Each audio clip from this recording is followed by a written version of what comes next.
Merry Christmas. Like saying that, going around to all the stores now, I'm saying Merry Christmas, and people looking at you kind of funny, but that's all right. We want to welcome you to our worship with us this morning, and if you're a first-time visitor here with us, I want you to know that, you are welcome. We are appreciative of your visit, and we trust that God will give you a great blessing from the Word of God this morning. I am one of those people. I love Christmas. I love the whole Christmas season. I love the music. I love the brisk, cool air, as long as I can get back inside or in a car that has a heater shortly after. I love the lights. I love the smile on people's faces. I just love the Christmas season. And really, from the time I was a kid, I always loved Christmas.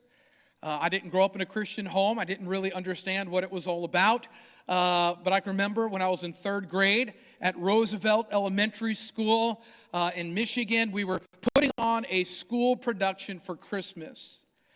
And I don't know why, but we were doing a version of Christ's birth in our public school. And I guess you could do that thing back then. I don't think you can do it now. And to be honest, not having a very spiritual focus on an upbringing, church, we didn't go to church when I was a kid. I really kind of wondered why we were doing this. Why are we doing a thing about Christ or his birth for Christmas? I could understand if they were doing like a Frosty the Snowman or a Santa Claus program, because that's what Christmas was for me. But I couldn't understand why they were doing a religious thing. And I was probably 8, maybe 7, however you are in third grade. It could be that I was cast as a dove in the Christmas program. And I don't know if you know this, but as an 8-year-old or 7-year-old, being a dove is not the most manly of things. I wanted to be a lion or even a gorilla for that matter, but they didn't have those in the program. And here I was stuck as portraying a dove, and there I was. And went home, and my mom had to make a costume for me, and I asked her, I said, Mom, why are we doing a religious thing for Christmas? And my mom looked at me with this look, kind of a cross between, are you being serious and are you stupid? And she said, Johnny, Christmas is about Jesus. It's in the name, Christmas. And that year, I remember watching the Charlie Brown Christmas program, or show, and one of the characters, Linus, goes off on this monologue explaining Christmas not being about trees and gifts, but that there's a Savior born in Bethlehem. And my mom looks at me and she goes, see, even Charlie Brown knows. And I grew up, I got saved, and I began serving the Lord. And I often look back on Christmas through the years. And I think the reason I didn't comprehend Christmas as being about Christ is because it had been lost in the noise of what we call Christmas. People focus on presents, feelings, family, but the truth of Christ and what he did for us gets lost in the noise of modern Christmas. But that's just a symptom of Christ being lost in modern Christianity. Christ is lost in many churches because of the noise, because of the music or the performance or the philosophy or the traditions that seem to push Christ to a place of figurehead without any real power. He's king, but Christianity has elected a parliamentary of leaders that serve the power and just have Christ as an unauthoritative figure set as king. Through all this noise, where's Christ? In Matthew 17, verses 1 through 8, Peter has one of those what I call Simon moments. I'm reading a book about the apostles, and in it the author points out that there is a consistency in the Gospels when Peter acts spiritually that the author refers to him as Peter. But when he is having one of those Simon moments, his given name, his carnal name, Simon is used or referred to him. When Peter loses Christ in the noise of his life for understanding, it's that constant rebuke of his name Simon that gets him to stop and think about what he's saying. And in Matthew 16, 17, and 18, we see Jesus commends Peter for saying, you understand this spiritual truth of who I am from my Father, and I'm no longer going to call you Simon Bar-Jonah, but rather thou art Peter. His name means rock or stone. And that rock is a stable and supposed to be unmoving. It is when he reverts back to Simon that Jesus calls him Simon. The old Peter was always the same, that carnal man. And in Peter's life, so often he loses sight of who Jesus is through all of the noise of life. And isn't that so true of us? That we know who he is. And yet, we struggle to hear and see Jesus through the reality of our life. And because of that noise that is sounding in life, we often miss him and his will and his voice. Just like I miss Christ in Christmas, many miss Christ in life or even in church because of all the noise. We're going to read Matthew chapter 17, verses 1 through 8 together. The Bible says, after 6 days, Jesus taketh Peter, James, and John, his brother, and bringeth them up into an high mountain apart, and was transfigured before them. That means he was changed into his glory. And his face did shine as the sun, and his raiment was white as the light. And behold, there appeared unto him Moses and Elias. Moses and Elias, a symbol, a picture, a representation of the Mosaic law and the truth from the Word of God we find in the prophets. And they're talking with Jesus. Then answered Peter and said unto Jesus, Lord, it is good for us to be here. It's good for us to be here.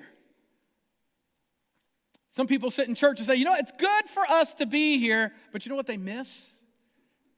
The glory of the one they're talking to. The glory of the one who sits on the throne. The glory of the one who is the King of kings and Lord of lords. And they say, it is good for us to be here. And so Peter's got a plan because it's good for us to be here. Let us build some things. Let us do some things. Let's make this moment even better. Let us make 3 tabernacles, one for thee, and one for Moses, and one for Elias. He is seeing the glorification of Jesus Christ. Eternally God, before the worlds were framed, Jesus is. After all things, he is. He is God incarnate. Right here, and Peter, James, and John get a glimpse of his glory. But Peter missed it. And Peter says, let's do some things to make this even better. In verse number 5, while he yet spake. So Peter's not done yet. He got just this part out. Apparently there was more to Peter's thinking to make this even better. Glorify Jesus Christ isn't enough. But he had more plans. And while he's speaking, a bright cloud overshadowed them. How many of you ever seen a bright cloud? It's kind of an interesting statement. A bright cloud. Typically when it's cloudy out, what do we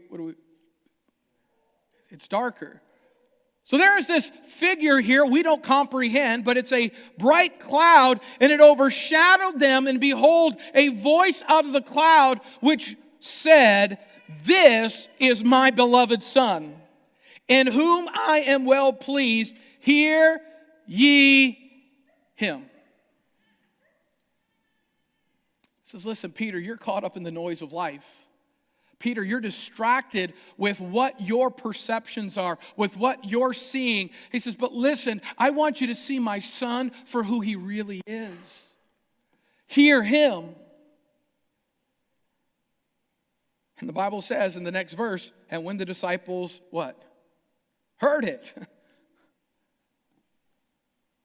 They fell on their face and were sore afraid. I think that probably should have been the initial response. You see, the glorification of Jesus Christ, what should be the natural response? Worship. Bow down. Exaltation of him. Not, let's make this even better. But unfortunately, in churches across America, today they're making it better. And there's going to be all kinds of noise in the church, and there's going to be all kinds of performances, and there's going to be all kinds of shows and demonstrations. But unfortunately, what they're going to miss? They're going to miss the King. They're going to miss the Christ. They're going to miss the risen one because they're focusing on all of the noise and missing out on Jesus. And he says there in verse number 7, and Jesus came and touched them and said, arise, be not afraid. When you recognize Jesus for who he is, when you exalt him for who he is, you will feel his presence. So many people want to feel his presence in the performance. He's not in the performance. He's in the person of the glorified God of Israel. He is in the position of King of the Gentiles. He is in the position of Savior of the world. And when we recognize him as who he is and bow ourselves down to him, we hear him and he touches us. And when they had lifted up their eyes, they saw no man save Jesus only. Isn't that enough just to see him? To see him face to face. Not the performance, not the let's make it better, but to see Jesus. But we live in a world that is filled with noise, don't we? We see this in three main areas, and it's not new to us. This has existed from the time of Matthew chapter 16. There are three main areas that we see this noise, and it presents itself first in the noise of the false presentation of Jesus, presenting a false Christ. Secondly, in the noise of the false perception of Jesus, of who we want Jesus to be. And thirdly, in the noise of the false purpose for Jesus of why he came in the first place. In the noise of the false presentation of Jesus, go with me over to Matthew chapter 16. Look with me at verse number 13. Now the disciples had traveled with Jesus. Peter had traveled with Jesus. He had seen miracles. He was called out to be a fisher of men. He bowed before Christ out there in Luke chapter 5, and he said, I am unclean.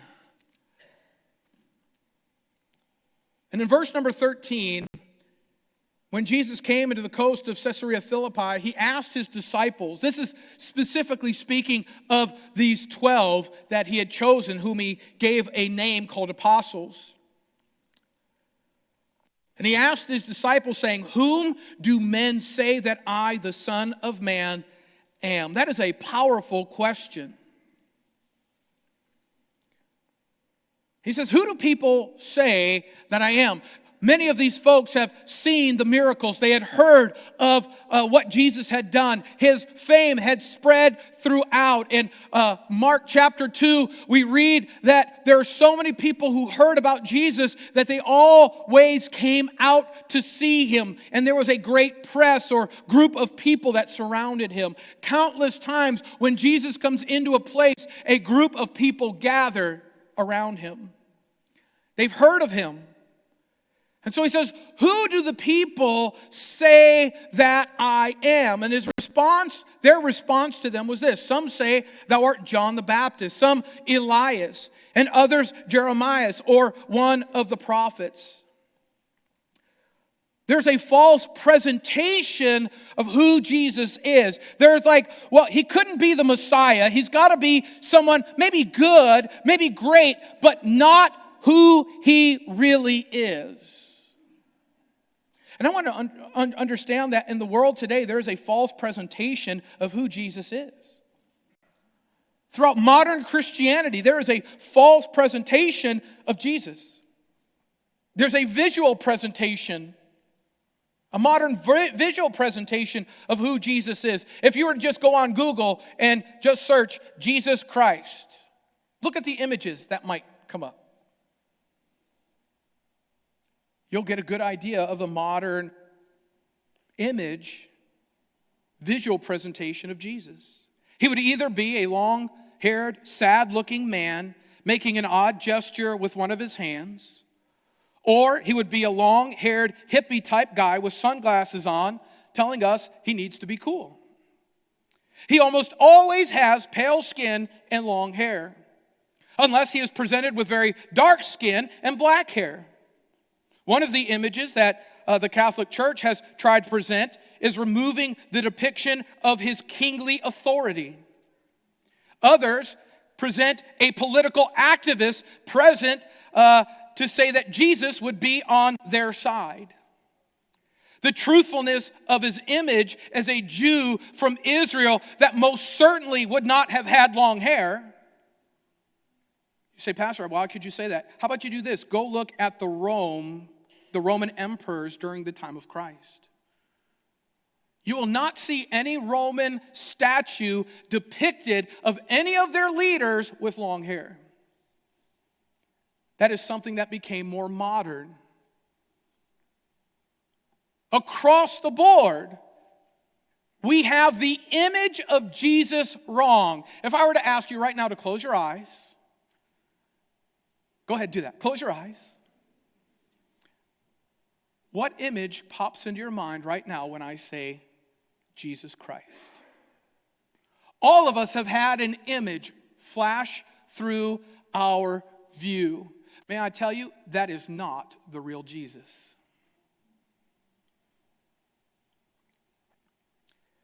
But unfortunately, because that's what is put in front of us constantly, it's what we imagine, it's what we think when we think of Jesus. And so the question that is asked that Jesus thought was very important, and he asked to his disciples, he says, who do people say that I am? He wanted to expose the false view of who he is. There's not just a modern day visual perception of Jesus, there is also the modern character presentation of Jesus. The modern character presentation of Jesus is as a soft, rebellious zealot that was radically against the religious establishment. He would participate in things considered sinful and hang out with sinners and prostitutes. But that's not the biblical Jesus. The reality of Jesus is that he never broke the law. He fulfilled the law. He rebuked false doctrine and false teachers who polluted the truth of the Word of God, regardless of whether they were the religious leaders or if they were the political zealots. He would rebuke people for corrupting marriage, worship, sacrifices, prayer for filthy lucre. Jesus turned over the tables in the temple, not once, but twice. He healed sinners, but then told them to go and sin no more. He called Peter Satan for rebelling against God's plan, and he promoted forgiveness, spirituality, and holiness, but also taught on hell more than any other individual found in the Bible. Yet most people, when they think of Jesus, think of the hippie, happy Jesus that won't send anyone to hell. Jesus has gotten lost in the noise of our visual perception, but he also gets lost in the noise of the false perception of who Jesus actually is. In verses 21 and 23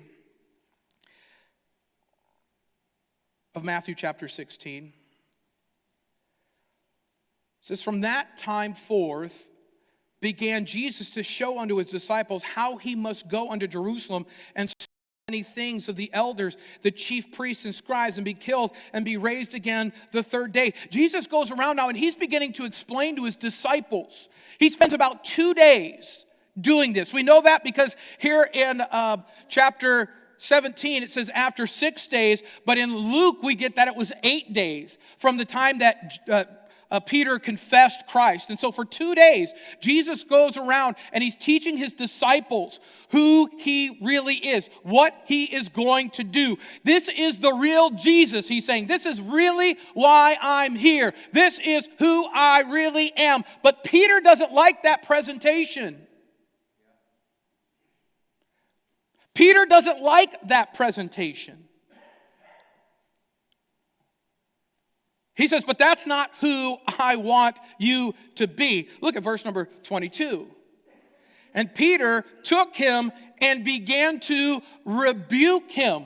Do you know Peter's the only person in Scripture, one of his disciples, that is bold enough to try to rebuke God? Saying, be it far from thee. Don't even talk about this. Why do you keep saying that? This shall not be unto thee. I will not let this happen. This is not who I see you as. Therefore, I'm not going to let this happen. You know, unfortunately, through the noise of Christianity, many people have a false perception of who Jesus is to them. I hear this a lot. Well, Jesus to me is...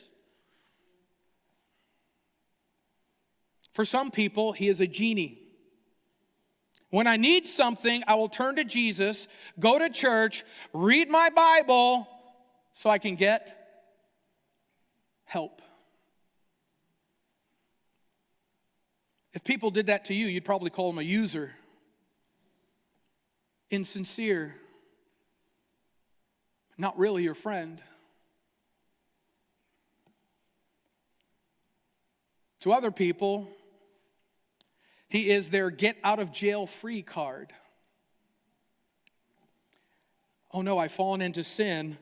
I'll turn to Jesus for forgiveness because I don't want to experience the consequences of my actions.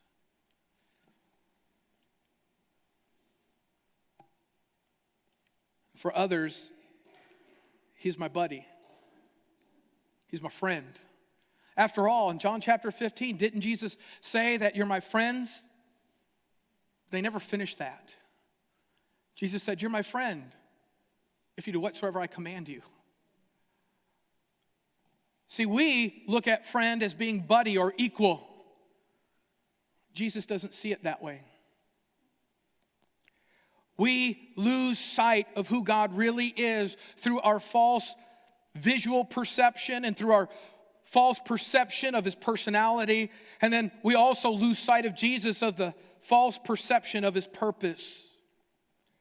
In verse 24, then said Jesus unto his disciples, if any man will come after me, let him deny himself and take up his cross and follow me. For whosoever shall save his life shall lose it, and whosoever will lose his life for my sake shall find it.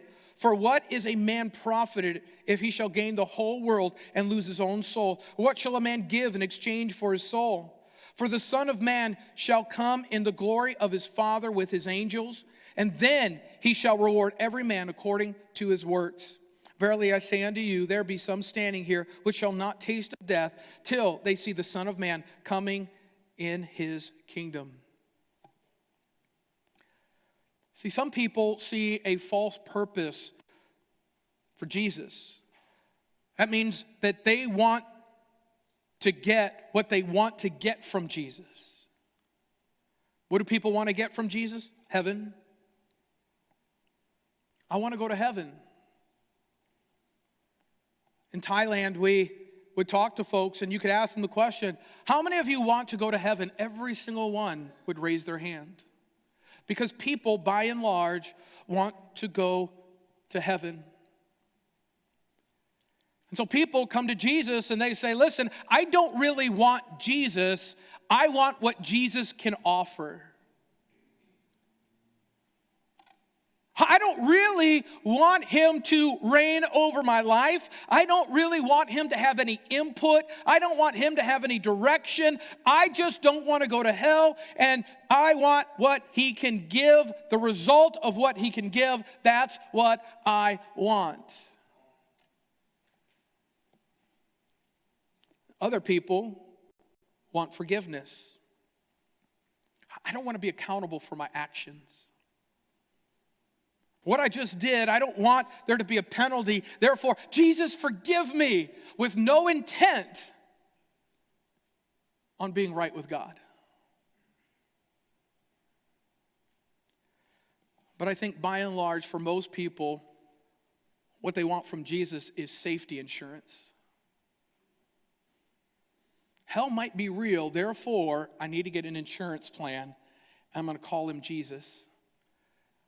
And I'll come to church periodically, and I'll talk about being a Christian periodically, just in case hell is a real place. And unfortunately, for a lot of people, this is how he's explained to them. But that is not the God of the Bible. We get a true glimpse of Jesus in chapter 17. In verse number 2, and Jesus was transfigured before them, and his face did shine as the sun, and his raiment was white as the light. We get a little glimpse into the majesty of Jesus Christ. So the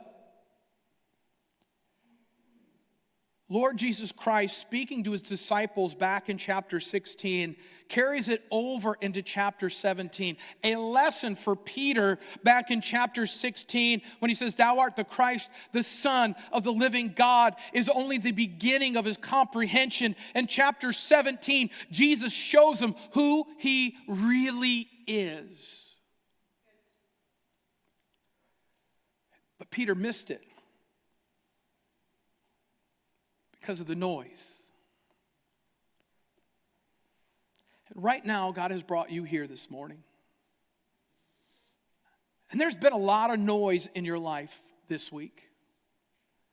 There's been a lot of noise in your life this year.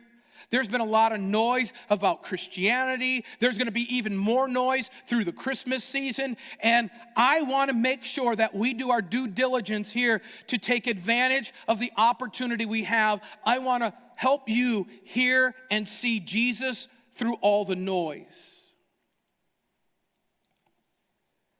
In verse number 5, while he yet spake, behold, a bright cloud overshadowed them, and behold, a voice out of the cloud, which said, "This is my beloved Son, in whom I am well pleased. Hear ye him." The Father showed them, directed them, all of the noise gone, directed them to the place where Jesus was. And what was the result? They fell down on their face. And so this morning, I'm going to ask that you hear Jesus as your Savior. Not as some mythological entity, not as some addition to your life, but as your Savior. In verses 16 and 17, and Simon Peter answered and said, of chapter 16, and Simon Peter answered and said, "Thou art the Christ, the Son of the living God." And Jesus said, "Blessed art thou, Simon Bar-Jonah, for flesh and blood hath not revealed it unto thee, but my Father which is in heaven." We have to hear Jesus as our Savior. Why? Because I'm guilty. I'm guilty of what? Sin, rebellion against God. In Romans chapter 3, go ahead and turn there. Romans chapter 3. Look with me at verse number 9.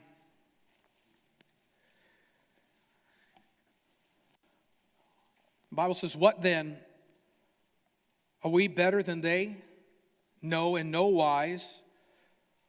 For we have before proved, both Jews and Gentiles, that they are all under sin.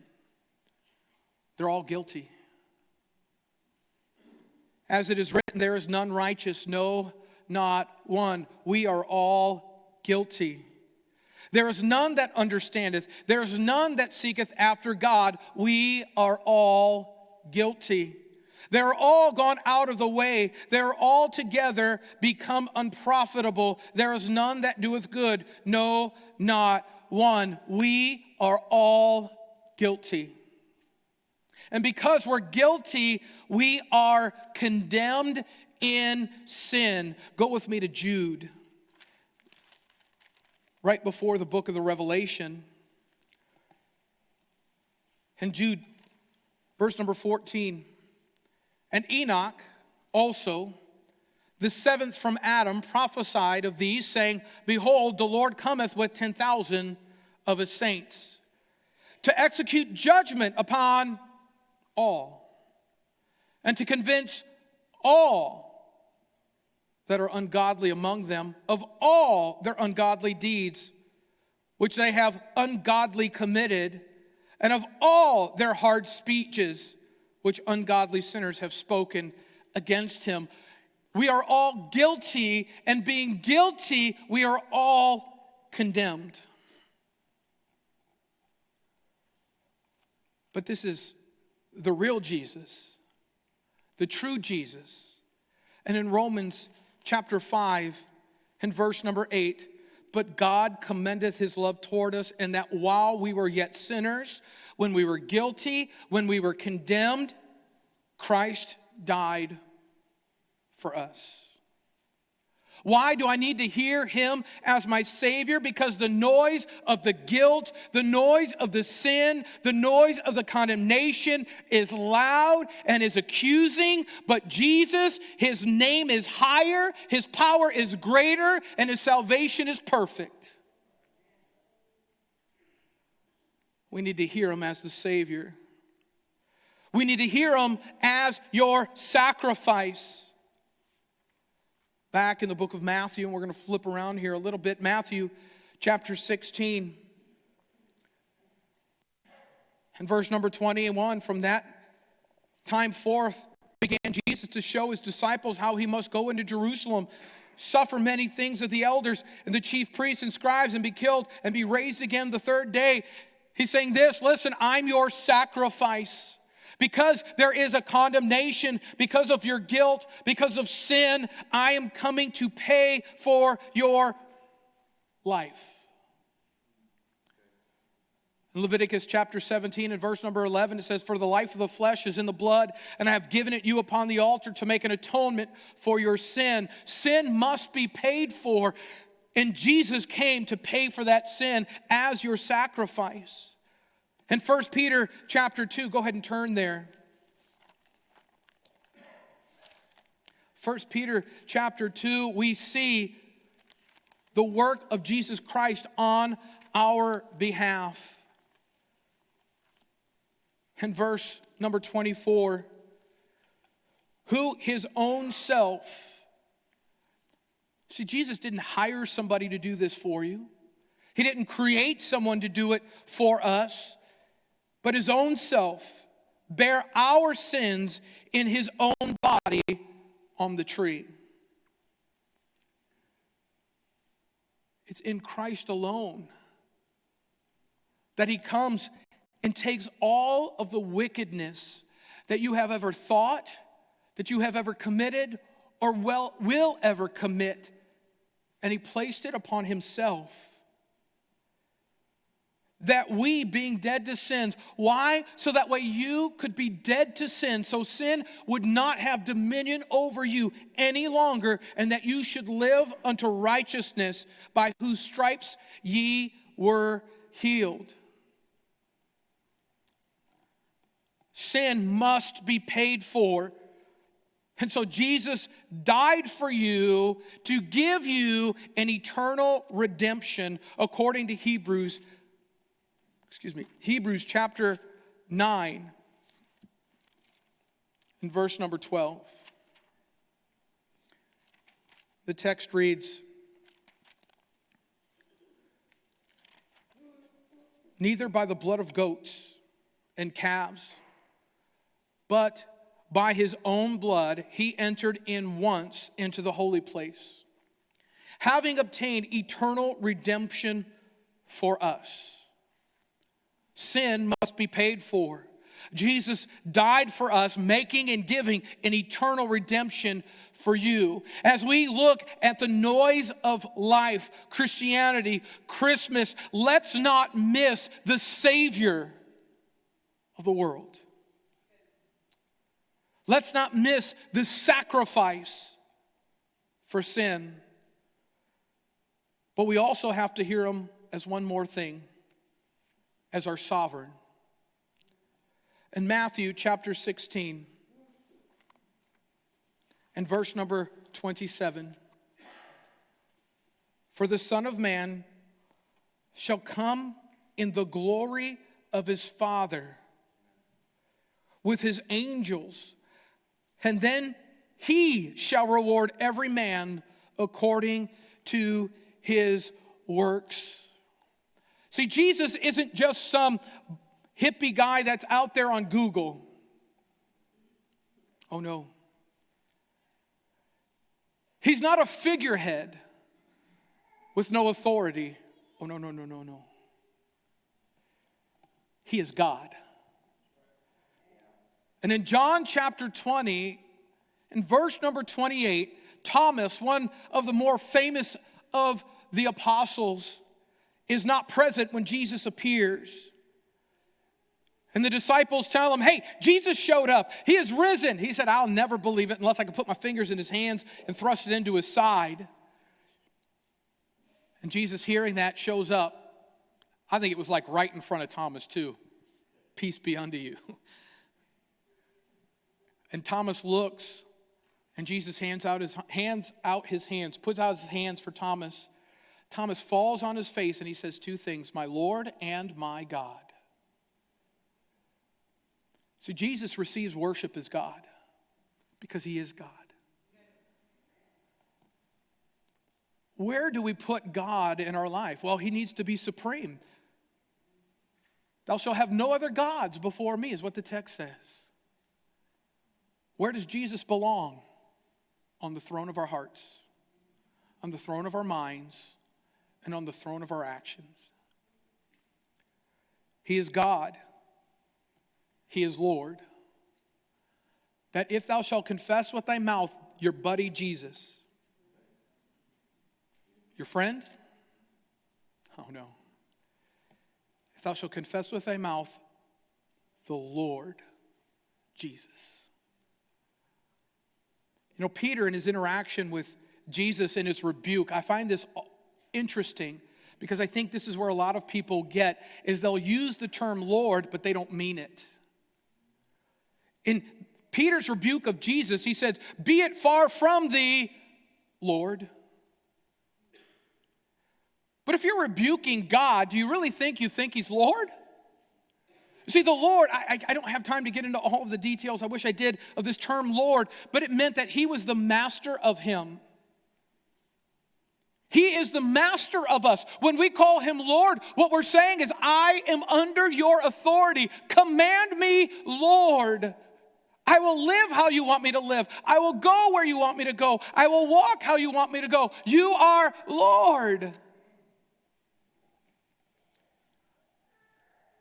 And Jesus deserves your life as your God and your Lord. Turn with me to Romans chapter 12. We're just about finished. In Romans chapter 12, in verse number 1, "I beseech you therefore." Paul just lays out these principles of salvation, saying everything I just said in a much more beautiful, eloquent, and perfect manner. "I beseech you therefore, brethren, by the mercies of God, that you present your bodies a living sacrifice." God doesn't want you to die for him. He wants you to live for him. You are dead in him. Therefore, you are the body of Christ on this earth. You should be doing the actions of Christ. He says, which is your reasonable service. And be not conformed to this world. Don't let the noise of the world conform your image of who Christ is. But be transformed by the renewing of your mind, that you may prove what is that good and acceptable and perfect will of God. I often go back to that auditorium in my mind in Roosevelt Elementary School as I'm wearing that silly dove costume, hating life and wondering why I have to do a religious program at school. Not even realizing Christmas is about Christ. Because I lost him in the noise of it.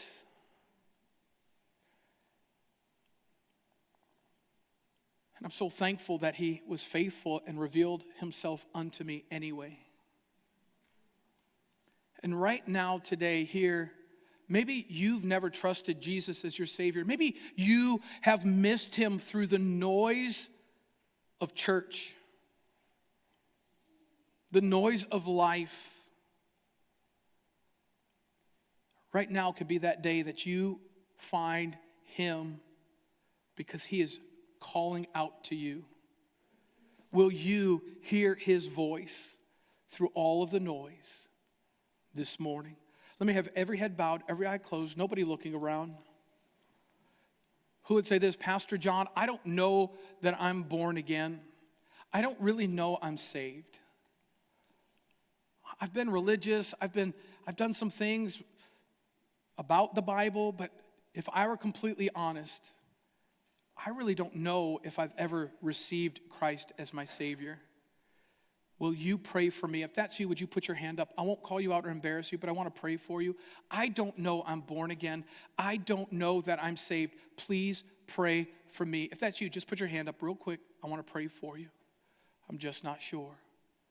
I'm just not sure. Amen. Now, who would say this? Pastor, I know I'm saved. But there are times where, if I were honest, I do lose who God is. I lose who Christ is through the busyness and struggle of my day. And if I were honest, I don't always give him the respect and authority of my life that he is due. Would you pray for me, Pastor, that I would just give him his place in my life? If that's you, would you put your hand up nice and high? I want to pray for you. Amen. Hands going up all over the room. All over the room. Pastor, pray for me. I want to give him his spot in my life. Anyone else? Amen. I see your hands, your hands. Amen. Father, I come before you and I pray for all the hands that went up this morning. Lord, I pray, dear Heavenly Father, that we would stop missing you through the storms, through the voices, through the wind, through the performances, through whatever it is, God, and we would just come back and see you face to face. Speak to our hearts. Help us to fall down as we're supposed to in your presence and allow you to be exalted in our lives. I do pray, Father, if there's anyone here not saved, I pray today would be the day of their salvation. Anyone watching live stream who's not saved, Father, I pray that you would draw them into a relationship with you. For all of those who raise their hand, Father, I just pray that you would do a work in their lives this morning. We ask this in all things in Jesus' name.